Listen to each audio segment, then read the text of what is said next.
رسوله الكريم أما بعد فأعوذ بالله من الشيطان الرجيم بسم الله الرحمن الرحيم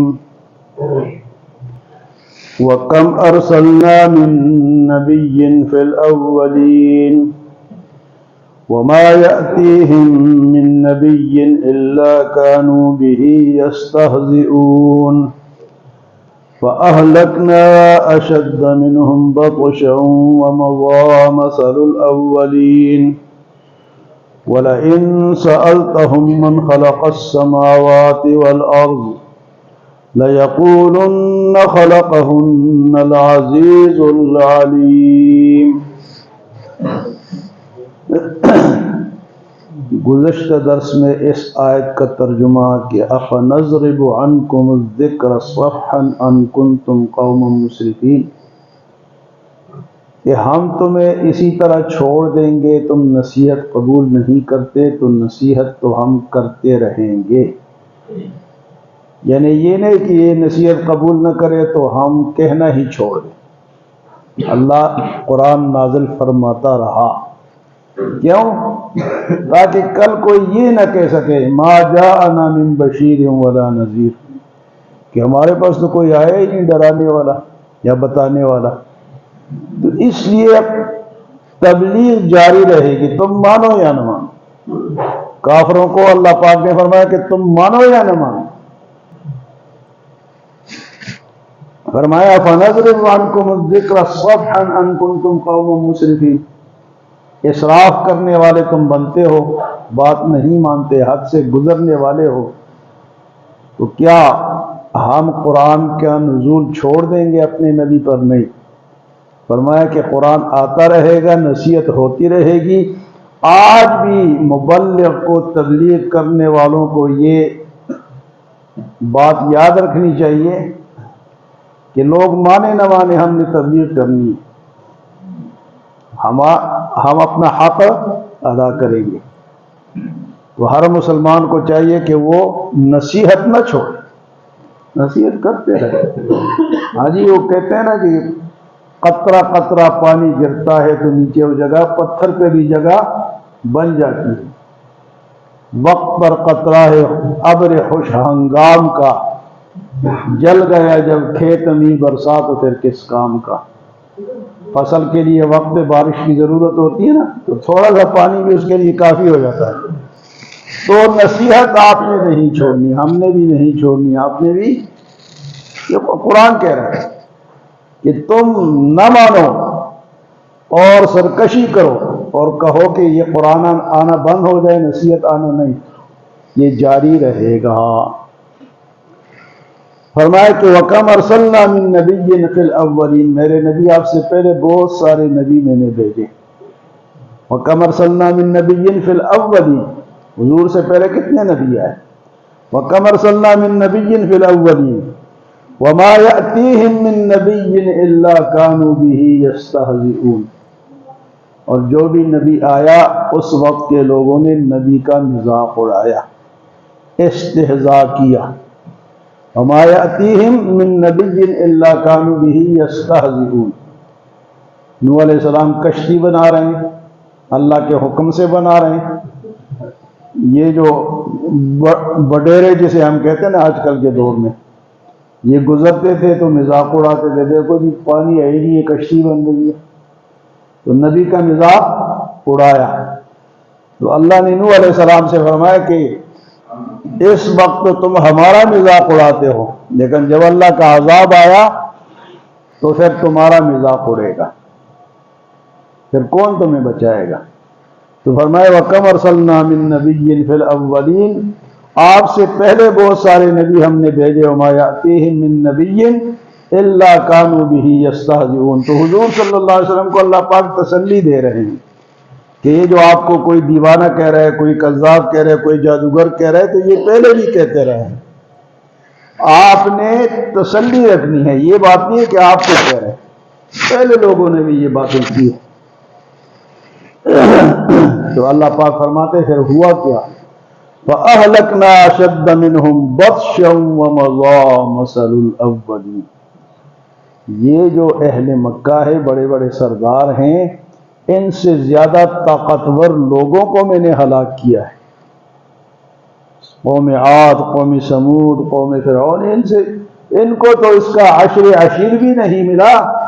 وما بلغوا معشار ما آتیناہم فکذبوا رسلی فکیف کان نکیر۔ تمہیں تو ان کا عشر عشیر بھی نہیں ملا، تمہیں کیا ملا ہے؟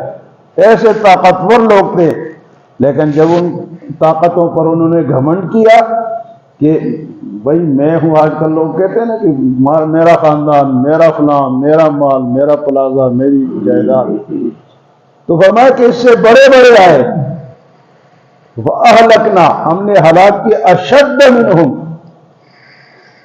ان سے زیادہ طاقتور اور سخت لوگ تھے، وَمَضَىٰ مَثَلُ الْأَوَّلِينَ، اور پہلے لوگوں کی داستانیں گزری ہیں، تم نے سنی ہیں، ان کی مثالیں بیان ہوئی ہیں۔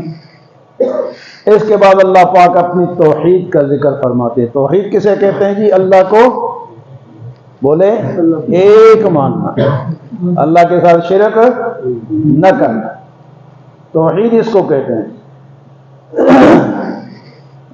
توحید تو یہ ہے کہ حشر میں بندہ کہہ دے کہ میں تمام جہان سے خفا تیرے لیے تھا۔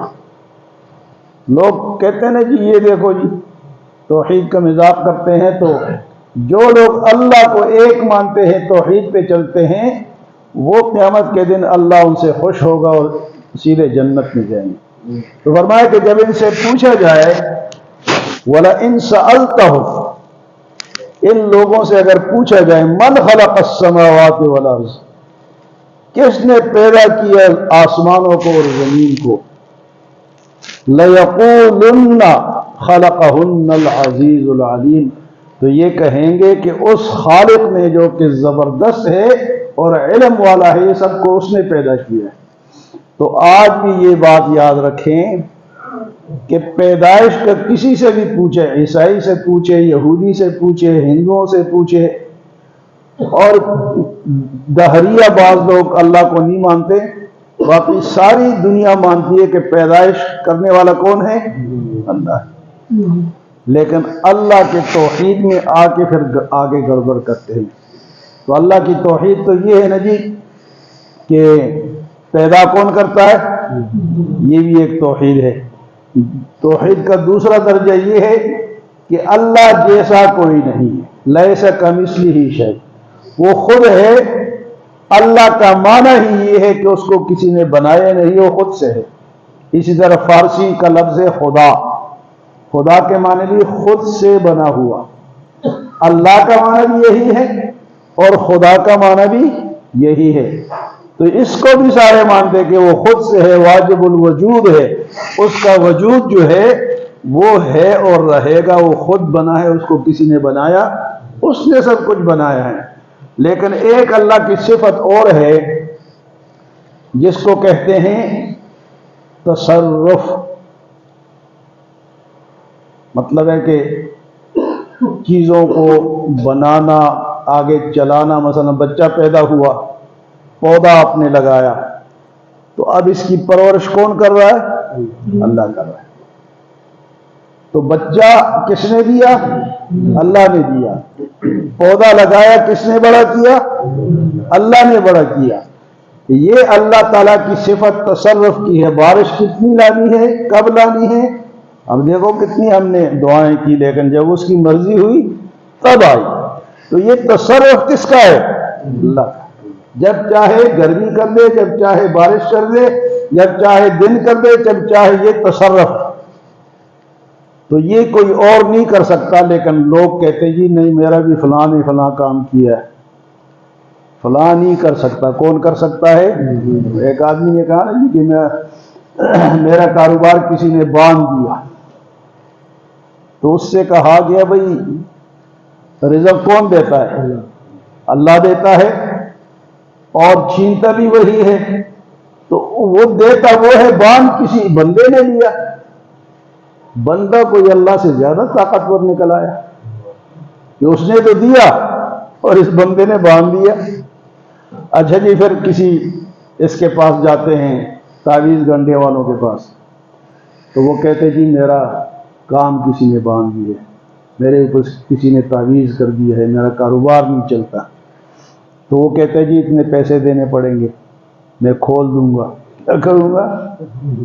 اتنے پیسے دینے پڑیں گے. میں دو باتیں ہیں، ایک ہوتا ہے پیر اور ایک ہوتا ہے یہ تعویذ والے، اس کو عامل کہتے ہیں.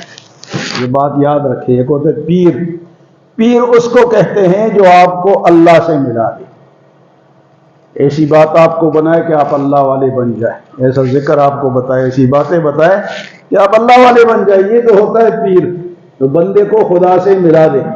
اور ایک ہوتا ہے عامل، جو دم درود کرتا ہے، تعویذیں کرتا ہے. یہ پیر نہیں ہوتا، سارے لوگ اس کو بھی پیر کہتے ہیں. میرے بھائیوں یہ پیر، اس کو عامل کہتے ہیں. اور عامل کبھی اللہ والا نہیں ہو سکتا. وہ اپنے جادو پہ چلتا ہے، اس نے سیکھا ہے، اس کو آگے چلاتا ہے. تو پھر وہ اس کے پاس جاتے ہیں جی میرا کاروبار بند ہے، آپ کھولو. وہ کہتے ہیں جی 25,000 روپے دینے پڑیں گے. پتہ نہیں میں نے چلے کاٹنے، میں نے زعفران لانا ہے، میں نے فلاں کرنا ہے، فلاں کرنا ہے. ان کے ٹوٹکے کافی سارے ہوتے ہیں اور اکثریت جھوٹ پہ مبنی ہوتے ہیں. تو آپ سے 25,000 روپے لے کے آپ کے کاروبار کو اس نے کھول دیا. بند کس نے کیا تھا؟ کسی ایک بندے نے. کھولا کس نے؟ کسی ایک اور بندے نے. گویا کہ یہ اللہ سے زیادہ طاقتور ہے. بھئی رزق کس کے ہاتھ میں ہے؟ اللہ کے ہاتھ میں ہے. یہ کبھی ڈرا نہ کرو کہ میرا کاروبار کوئی باندھنے کا. ہاں نظر لگتی ہے، تو نظر سے اپنے آپ کو بچانا ہے. اپنا سارا کچھ لوگوں کے سامنے نہیں رکھنا کہ میرے پاس تو یہ ہے وہ ہے، تو پھر یہ نظر لگ جاتی ہے. لیکن آپ کے کاروبار کو، آپ کے کام کو، آپ کے رزق کو کوئی باندھ نہیں سکتا. رزق دینے والا اور لینے والا کون ہے؟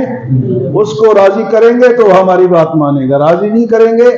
اگر ہم نے کہیں نوکری حاصل کرنی ہے، درخواست دیں گے بخدمت جناب ڈائریکٹر صاحب، فلاں صاحب، فلاں صاحب یہ میری نوکری کر دے. تو ڈائریکٹر کو جب اتنے ہم القابات دیتے ہیں تو تب جا کے وہ کوئی تھوڑا بہت خوش ہوتا ہے. تو اس کو چھوڑو، اللہ کو خوش کرو. اللہ کے سامنے گڑ گڑاؤ، اس کے سامنے درخواست پیش کرو، وہ کر کے دے گا. دنیا کے لیے تو ہم درخواستیں دیتے ہیں، تو اپنے کام کے لیے درخواست کس کے سامنے پیش کریں؟ اللہ کے سامنے. تو تصرف جو ہے وہ اللہ کا ہے. کام بناتا بگاڑتا کون ہے؟ اللہ. اور ایک صفت اللہ کی وہ ہے کہ جب پیدا بھی وہ کرتا ہے، خود سے وہ ہے، اللہ ہے، اور تصرف بھی اس کے اختیار میں ہے. تو پھر عبادت بھی کس کا حق ہے؟ اللہ کا حق. پھر ایک کے سامنے جھکنا، دوسرے کے سامنے جھکنا، تیسرے کے سامنے، جہاں ہری جھنڈی دیکھی السلام علیکم ادھر جھک گئے. بابا شاہ کمال کے پتر دیوی رتا لال، یہ دیکھ جا کے وہاں بریمام میں دیتے ہیں نا، ہمارے قریب بریمام ہی لگتا ہے، اس لیے اس کی مثال ہم دیتے ہیں. تو دیکھ وہاں جا کے گویا کہ وہ ان کا اس میں شامل کرتے ہیں کہ یہ کچھ کریں گے. نہیں میرے بھائیو، دیکھ یہاں دو، اللہ کے نام کا دو.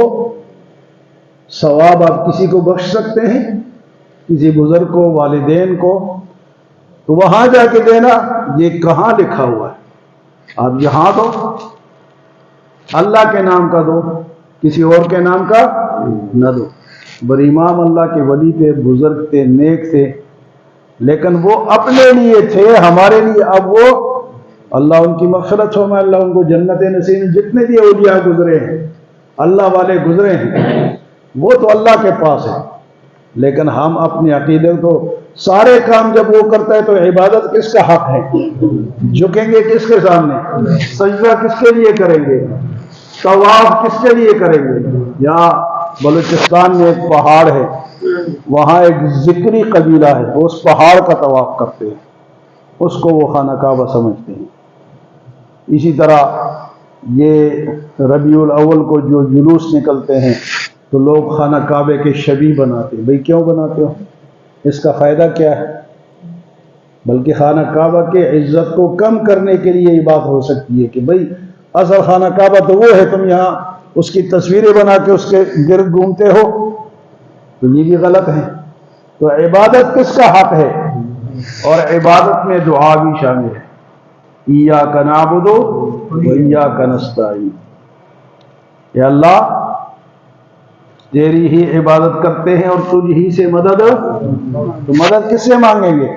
مدد بھی عبادت ہے، دعا بھی عبادت ہے، سجدہ بھی عبادت ہے، کسی اور کے سامنے ہم نہیں جھکیں گے۔ ہاں جی، نیند آ گئی ہے جی؟ بولے آ گئی، آ گئی، کچھ لوگوں کی آنکھیں بند ہو رہی۔ چلو اللہ ہمیں عمل اور سمجھ کی توفیق عطا فرمائے۔